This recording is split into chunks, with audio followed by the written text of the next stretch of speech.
Mano a mano.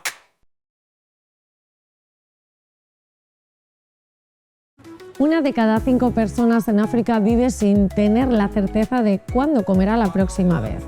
El hambre se dispara en este continente y las diferencias entre unas poblaciones y otras abren cada vez más una brecha en el mundo que otros tratan de cerrar. Hoy nos sentamos mano a mano con la presidenta de Manos Unidas. Acaban de presentar su campaña en la que dicen compartir es nuestra mayor riqueza. Bienvenidos.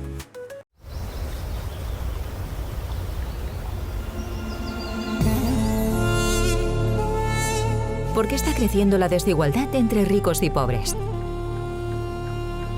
¿Es posible hablar de prosperidad mientras destruimos el planeta? ¿Qué sentido tiene el crecimiento económico si no sirve para que todos vivamos mejor?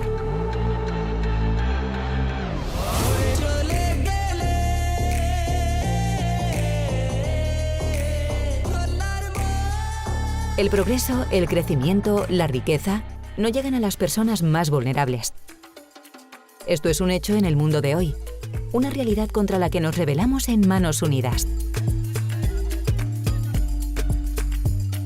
La prosperidad es posible y necesaria, pero debe ser una prosperidad que llegue a las personas a todos los niveles.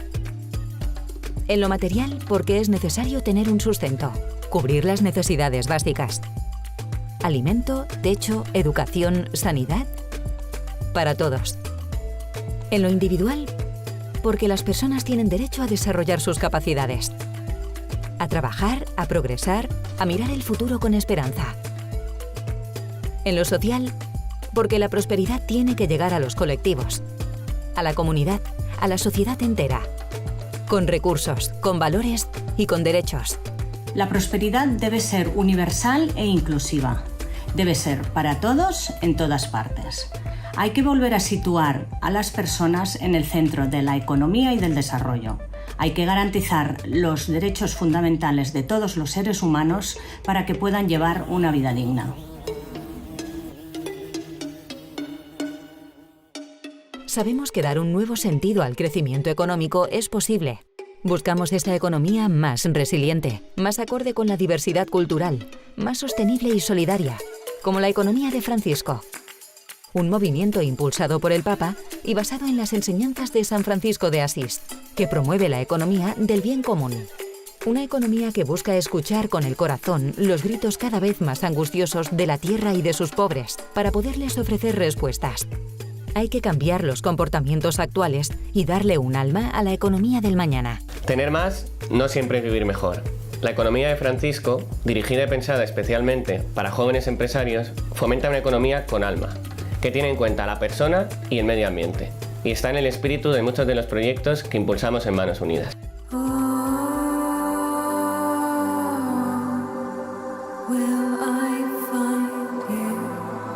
En América construimos nuestros proyectos con la participación activa de las comunidades, respetando el entorno y la cultura de los pueblos, promoviendo un modelo de desarrollo local para mejorar las condiciones de vida de las personas.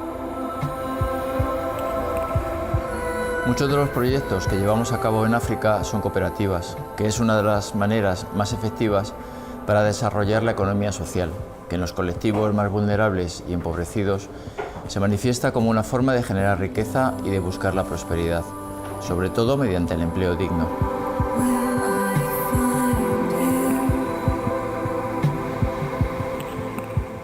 En Asia apoyamos a los grupos de mujeres en actividades generadoras de ingresos para que puedan controlar los medios de producción y acceder a la propiedad y al control de las tierras y otros bienes.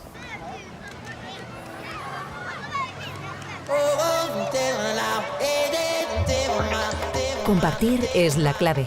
Compartir riqueza, compartir esfuerzos, compartir futuro a través de iniciativas que pongan la economía y la prosperidad del lado de las personas. Esta es la apuesta de Manos Unidas, porque compartir es nuestra mayor riqueza.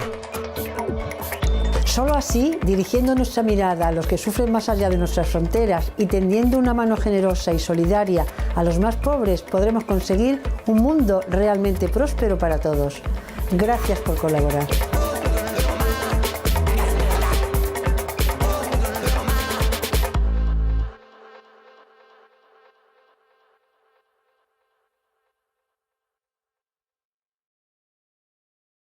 Bien, pues ya lo han visto. Hoy les acercamos otras realidades y lo hacemos de la mano de Manos Unidas, nunca mejor dicho. Así que les voy a presentar rápidamente a nuestras invitadas de esta noche.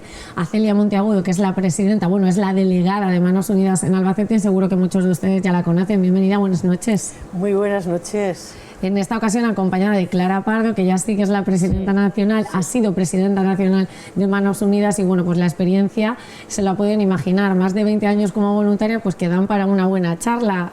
Bienvenida, buenas noches. Buenas noches. Yo decía, bueno, pues partimos de una campaña que Manos Unidas siempre recorre cualquier rincón para difundirla, para que no queden ni jóvenes, ni adultos, ni niños sin saber un poco pues cuál es el trabajo de Manos Unidas. Y con este punto de partida pues abrimos la ventana a otras realidades. Celia, yo no sé si, bueno, pues cómo se está dando, ¿no?, esta presentación en Albacete, si van a recorrer institutos, si van a recorrer diferentes lugares, pues para lo que decimos, para difundir esta campaña. Pues sí, ya llevamos recorriendo varios institutos, también alguna parroquia, y bueno, y el lanzamiento de campaña en la Diputación. Luego con la cena del hambre, diríamos, ese día que podíamos hacer cena, ¿no? Pero ahí tenemos también una Eucaristía en la catedral. La verdad es que estamos a tope, además la gente quiere que vayamos a sus centros y realmente lo estamos disfrutando porque vemos también que los críos tienen interés en saber esta realidad. Una realidad que la verdad es que se les viene encima porque hoy estamos viendo esa desigualdad tan grande que hay a pesar de que se ha prosperado tanto, pero esa prosperidad está llegando nada más a unos, pero a otros no, y esa desigualdad que ha aumentado tanto, pues ellos mismos se van a ver afectados. Y tal vez por el cambio climático, por lo que sea, ¿no?, en las condiciones de obtener trabajo, en lo que sea, y ellos pues están también un poco así con la oreja puesta. Cada año yo sé que, bueno, pues que se centran en lanzar un mensaje concreto y en este caso decían compartir es nuestra mayor riqueza. No sé si, bueno, pues cuál es el mensaje, ¿no?, que este año querían lanzar con este titular. Bueno, yo creo que es muy bonita la palabra compartir. Compartir, pues como yo les he dicho a los chicos que hemos estado yendo a los institutos a verles, compartir desde vuestro tiempo, vuestro esfuerzo, vuestros pequeños ahorros, sobre todo concienciarse que no hay que atesorar para uno mismo, sino que hay que compartir lo bueno, compartir con otras personas más necesitadas, que puede ser cosas muy pequeñas o muy grandes, pero yo creo que es importante. A mí me ha gustado mucho, como ha dicho Celia, que hemos estado en institutos y que preguntaban cómo podemos ayudar, cómo podemos compartir. Pues eso es lo bueno, que sensibilicen los jóvenes ya desde muy pequeños, desde muy jóvenes, ¿no? Que el mundo puede ser mejor si todos ponemos de nuestra parte, si todos compartimos.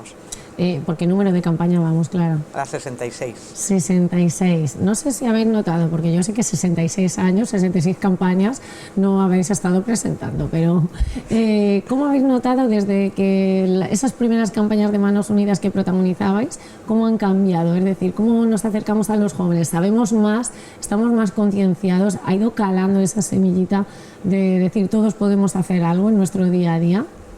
Bueno, yo creo que cuesta por un lado, porque hay veces también, claro, ha cambiado mucho todo, o sea, la forma de trabajar, desde las nuevas tecnologías, la forma de comunicarse con nuestros socios en los países del sur, la forma de comunicarse con la gente. Antes solo tenías un cartel, ahora les presentas una presentación muy bonita, muy preparada, en las que pones vídeos, en las que pones fotos, pero yo creo que al principio a los chicos les interesa menos, pero luego se van, o sea, yo lo he visto que se van metiendo, que son unos vídeos en los que vas viendo imágenes de los países con más dificultades, con más gente vulnerable, ves dónde viven, las condiciones tan terribles en las que vive la gente, y lo van viviendo, o sea, se lo van haciendo suyo. Entonces, tener, por ejemplo, más medios audiovisuales, pues ayuda a transmitir mejor esas realidades. Lo que transmite realidades siempre es la primera persona, como digo yo. Sí. Cuando decimos, bueno, pues es que con Manos Unidas, además, por este plato han pasado un montón de misioneros que nos han ido acercando a esas realidades también de diferentes lugares del mundo, porque, Celia, yo no sé, desde Albacete, ¿cuántos proyectos se apoyan o en contacto con cuántas personas podéis estar? Es decir, lo que aquí en Albacete se hace, ¿dónde tiene repercusión? Bueno, pues es un poco complicado de decir dónde, pero te podemos decir que este año, el año pasado se hicieron 55 proyectos. 550 proyectos en 51 países y que se beneficiaron 1.200.000 personas. Pero claro, contarlas no las hemos contado, pero miles de personas de aquí de Albacete sí que se han beneficiado, porque hay proyectos como alguno que hemos hecho en la India o hemos hecho en Togo, en Camerún, donde sea, que se beneficiaban unas 1.600 personas directas, luego a lo mejor más las indirectas. En fin, que son muchas las personas que se benefician, de las que cambia su estilo de vida, y que desde aquí queremos agradecerles de Manos Unidas pues esa colaboración tan grande, el poder haber dado vida a tantas otras personas que en realidad estaban viviendo de una manera que no era digna, ¿no? Porque una persona que no tiene lo suficiente para comer, o no tiene un techo, o no tiene un lugar para ir a un centro de salud, y pues todo eso la verdad es que es bastante triste, pero ya te digo que han sido muchas las personas.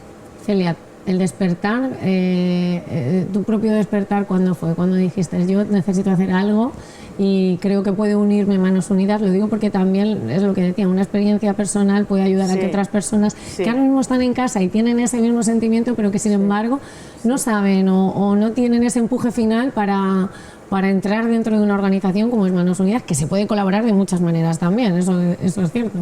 Mira, yo en un principio tuve la idea esa de que tenía que colaborar a nivel local y después a nivel global, y entonces pensé que a nivel local ya ayudaba algo, pero que necesitaba la otra parte, y en esa otra parte fue cuando me metí en Manos Unidas.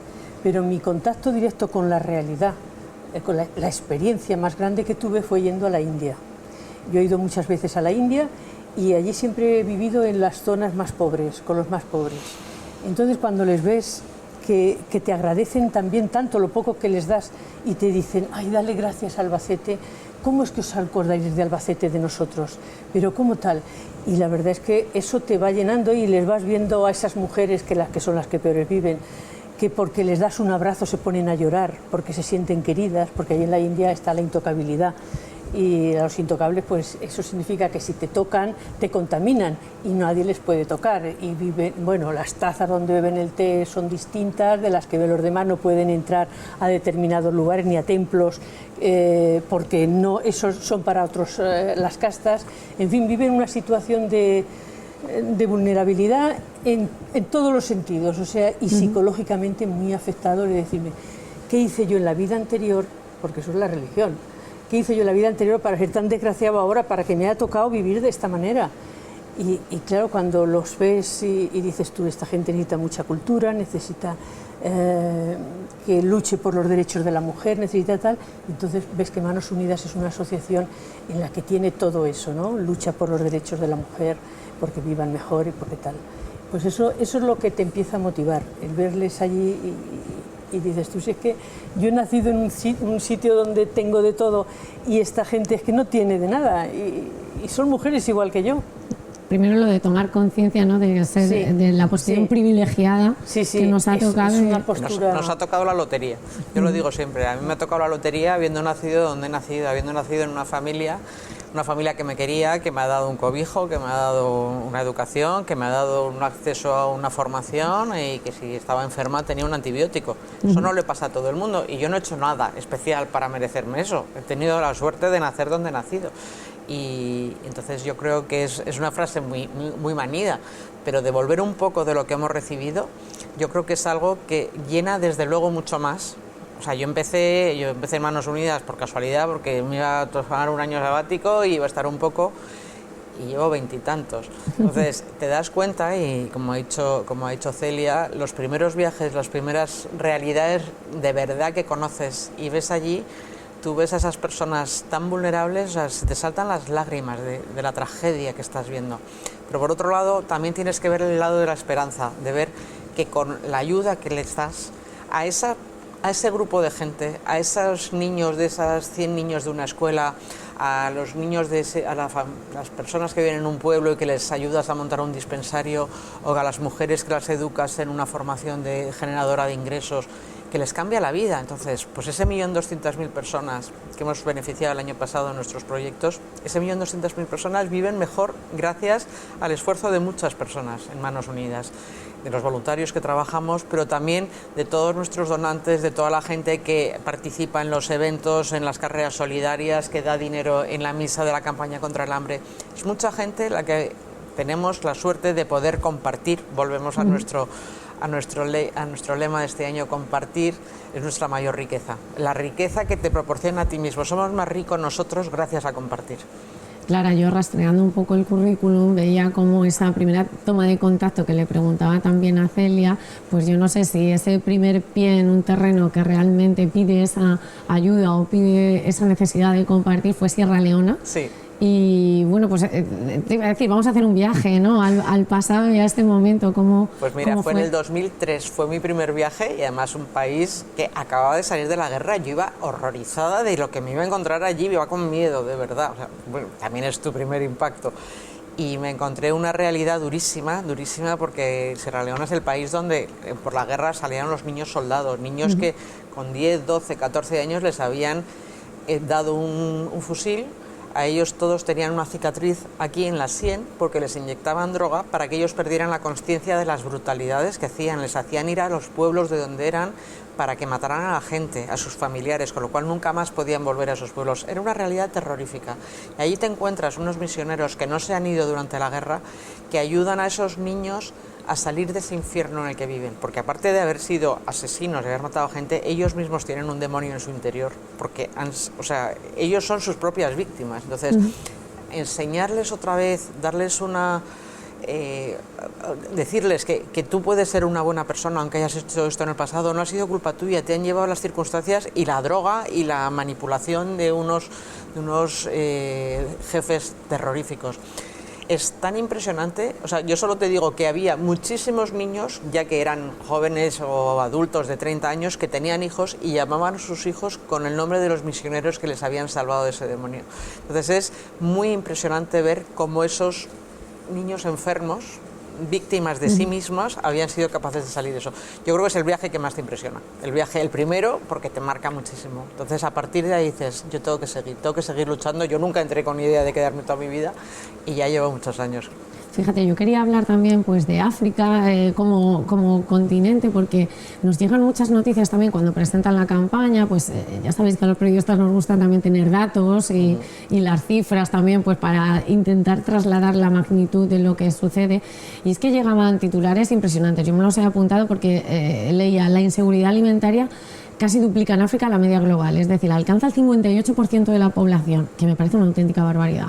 1 de cada 5 personas en África vive sin tener certeza de cuándo volverá a comer. Y digo, cuando estamos hablando de proyectos que van más allá, que van en educar, en escolarizar, en llevar también diferentes formas de organización territorial a nivel de trabajar las tierras, del respeto también a esas tierras, y sin embargo cuando hablamos de África hablamos de lo más básico, que es la desnutrición, el hambre y la educación, que no se termina con este problema. Desgraciadamente la hambruna sigue existiendo y además el cambio climático está provocando que haya más sequías o inundaciones terribles. Entonces, muchas veces no tienen para comer, realmente no tienen para comer. Hay escuelas en las que, gracias a que los niños van a la escuela, se les da una comida al día y el fin de semana, si no van, a lo mejor los niños no comen muy poco, o se les da una proteína 2 veces a la semana. La proteína es un huevo o un trozo de pollo, nada más. Entonces, claro, también la subalimentación provoca una falta de desarrollo físico. Entonces, es un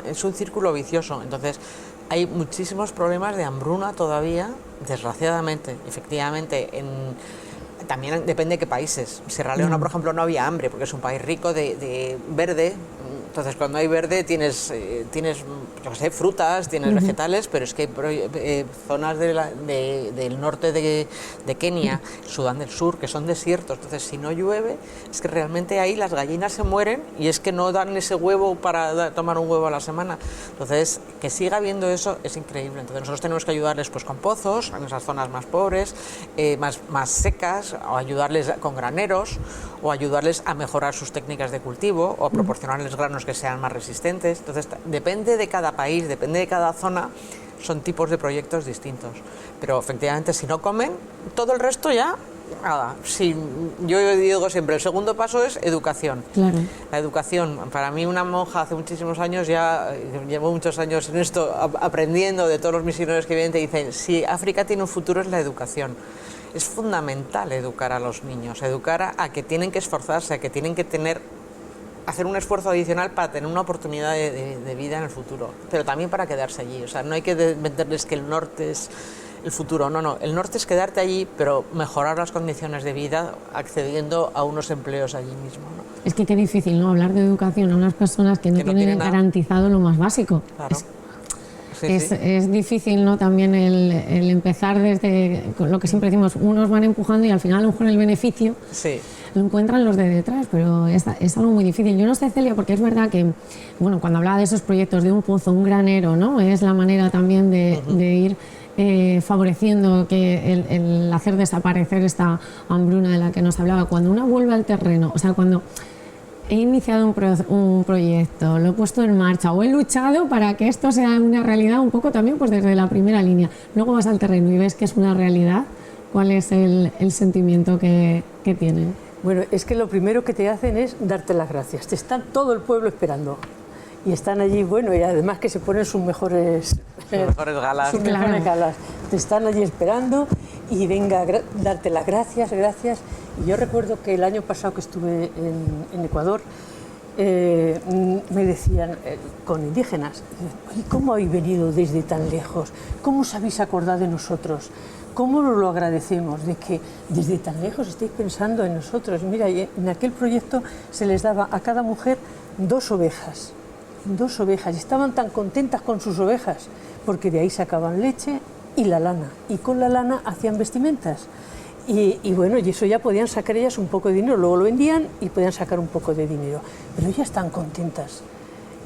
Y es una labor que a mí me llamaba mucho la atención, porque en principio, cuando se presentaban una a otra, todas estábamos en corro, y empezaban a decir, me llamo María del Pilar, gracias a Dios, gracias a las hermanas Lauritas, que eran las monjas que estaban allí, y gracias a Manos Unidas. Llegaba la siguiente, yo María del Carmen, yo tal.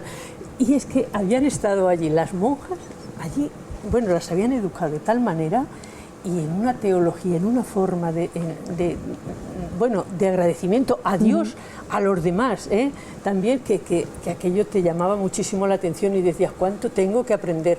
Que allí creo que todo me lo merezco, y que todos vas al supermercado y lo compras y ellos todo lo tienen que hacer, todo lo tienen que tal. O sea, que es que te dan unas lecciones enormes de vida, ¿eh?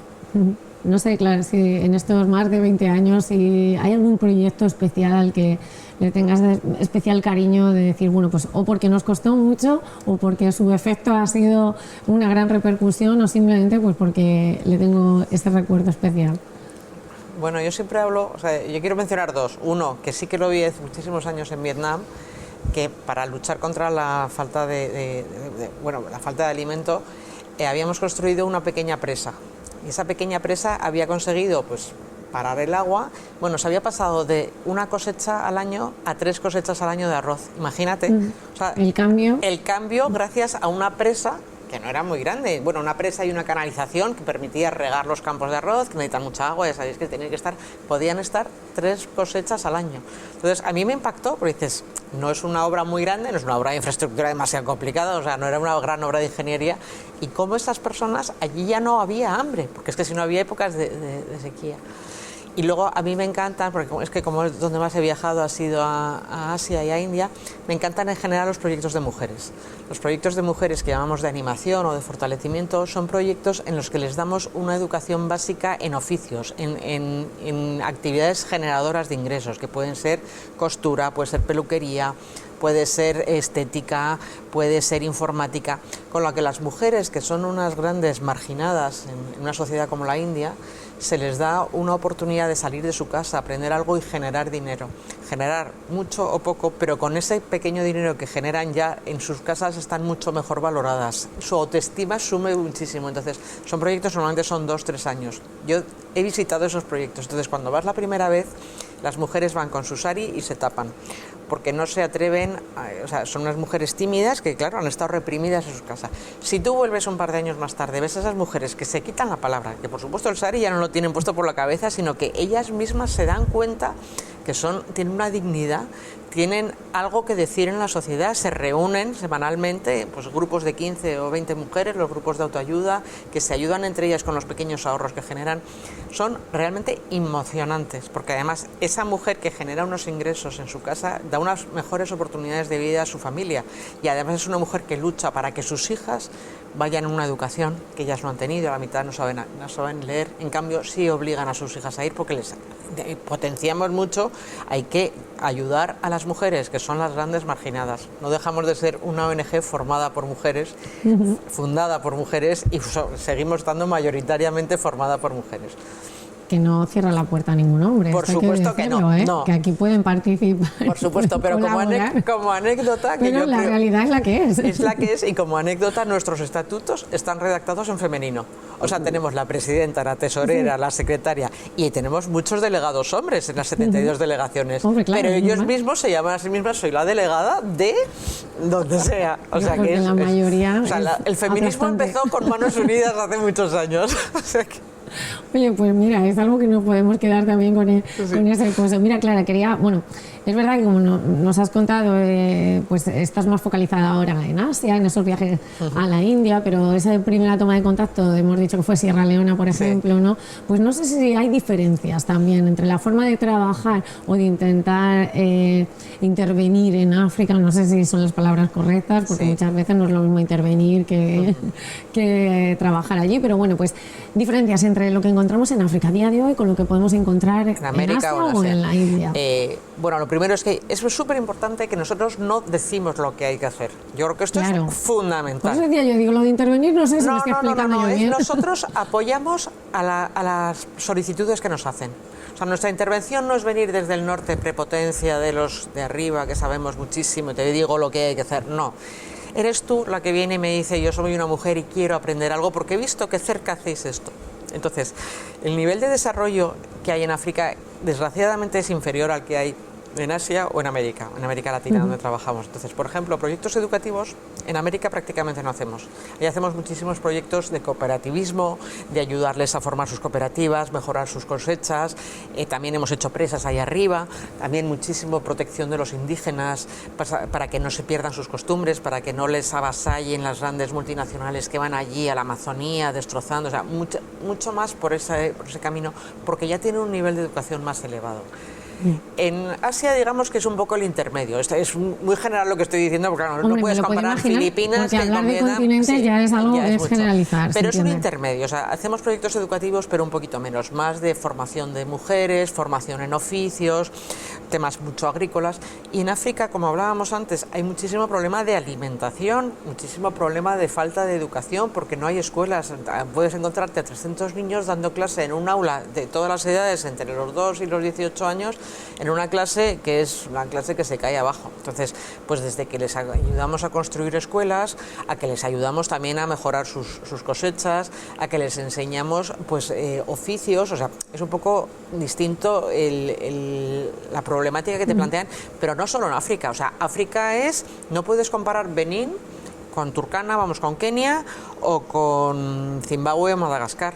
O sea, en Benín, por ejemplo, fue un viaje horrible por la dureza que hemos visto allí. O sea, en el mercado de Cotonú es un sitio donde venden niños. O sea, ves carteles de yo no valgo X dinero, que eran 150 euros, y ves a unos niños de este tamaño que van cargando, son niños medio esclavos. O sea, yo recuerdo que fui un viaje con periodistas y todos con las gafas de sol puestos llorábamos. O sea, llorábamos de la dureza de aquellas imágenes. Pues allí, ¿qué tienes que hacer? Concienciar a las familias, ayudar a la policía para que no permita eso, darles casas de acogida a los niños que son huérfanos y que han sido abandonados. Entonces, es una problemática completamente distinta a Senegal, por decir, de otro país en el que he estado, en el que hacemos mucho más proyectos agrícolas. Bueno, la dureza o sea, yo recuerdo la dureza de Benín o la dureza de las ciudades basurero es terrorífica. Entonces, bueno, pero yo creo que lo importante es que siempre es algo que nos piden los de allí. O sea, nosotros nunca vamos a imponer, porque ¿qué vamos a saber nosotros de la problemática del mercado de Benín o la problemática que hay en Zimbabue? Son ellos los que nos lo piden. ¿Cómo es esto de trabajar? Porque no es fácil también entrar en determinados países o en determinados territorios. Lo digo porque Manos Unidas también tiene una red muy amplia que trabaja pues con monjas, con misioneros, con personas que llevan muchos años asentadas en el terreno y que me imagino también ayudan a esa labor. Bueno, son nuestros ojos y nuestras manos. Nosotros no mandamos dinero, nosotros no tenemos allí a gente, son ellos los que trabajan. Bueno, son las intervenciones las hacen los locales, que a veces son misioneros o monjas españolas, pero la mayoría de las veces son locales. Por ejemplo, en la India, toda la zona del norte de la India es donde es mayor pobreza. Hay muy pocos católicos, o sea, el porcentaje es el más bajo ahí, porque en el sur hay un poquito más. Y ellos apoyan a población que no es católica, porque no la hay. Pero nosotros no discriminamos ni por raza, ni por sexo, ni por religión. Nosotros apoyamos a los más vulnerables. Entonces son ellos los que nos tienen que decir cuál es la necesidad, y es nuestra gran red de distribución. Y es la que te decía, comentaba antes de Serralona. Son los que no se van cuando hay un ébola, son los que no se van cuando hay una guerra, son los que se quedan allí a pesar de que cada vez hay más dificultades. Por ejemplo, en la India hay problemas porque se está volviendo una sociedad más integrista y están empezando a no perseguir, pero a poner más dificultades a los que no son hindús. Entonces tienen que tener cuidado y respetar mucho. Entonces muchísimos controles de que el dinero que llegue tienen que tener unos formularios, que nosotros por supuesto lo hacemos todo hiperlegal, pero empiezan a poner más dificultades. Pero yo creo que de todas formas se ve que la labor social que se hace en esos proyectos es tan grande que en general muchos gobernantes, de repente gobernantes locales, a lo mejor han estudiado en un colegio de salesianos en el norte de la India, aunque ellos fueran hindús. Entonces, bueno, lo ven con mejores ojos, ¿no? Ven que la labor que se hace es realmente una labor de desarrollo, de apoyo a la población más vulnerable.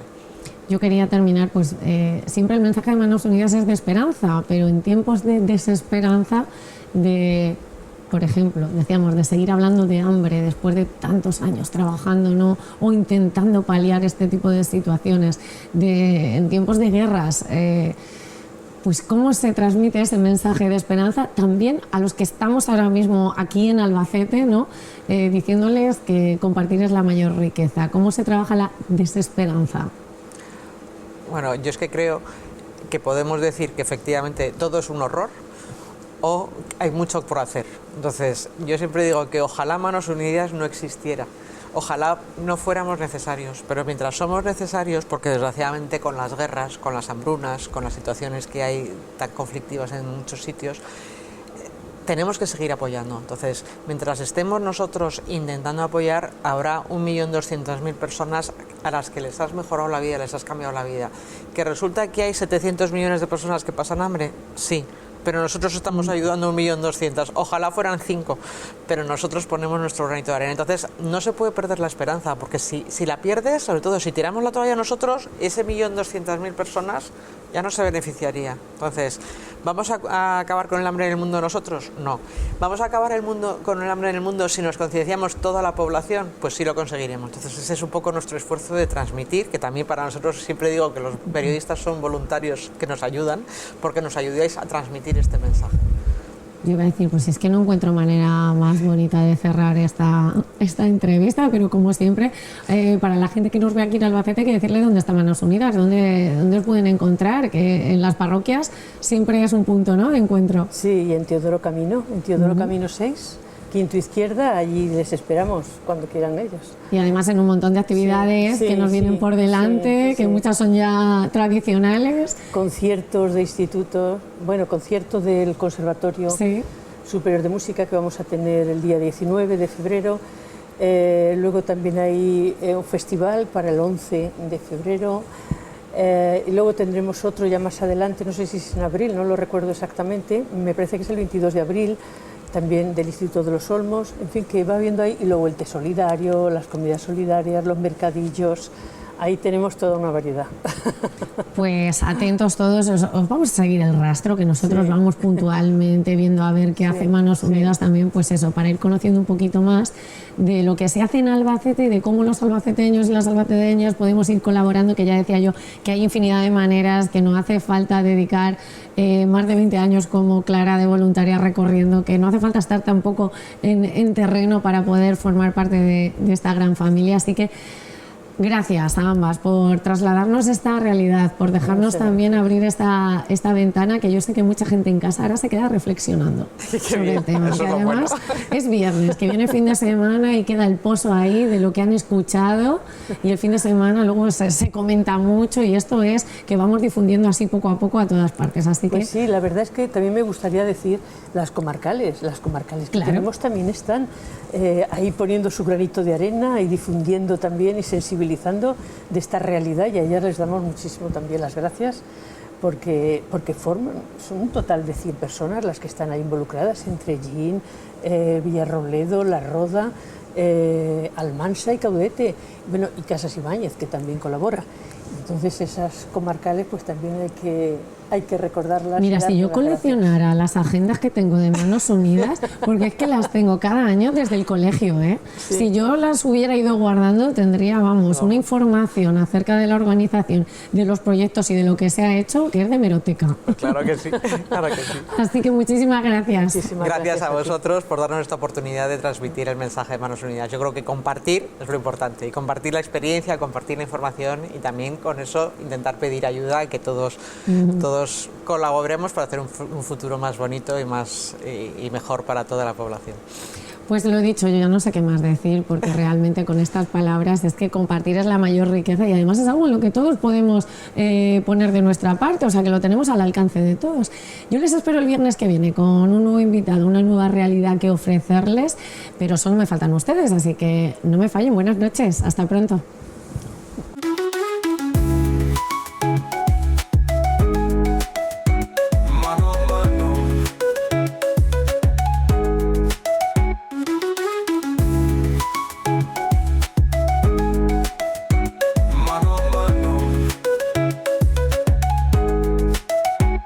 Mano a mano.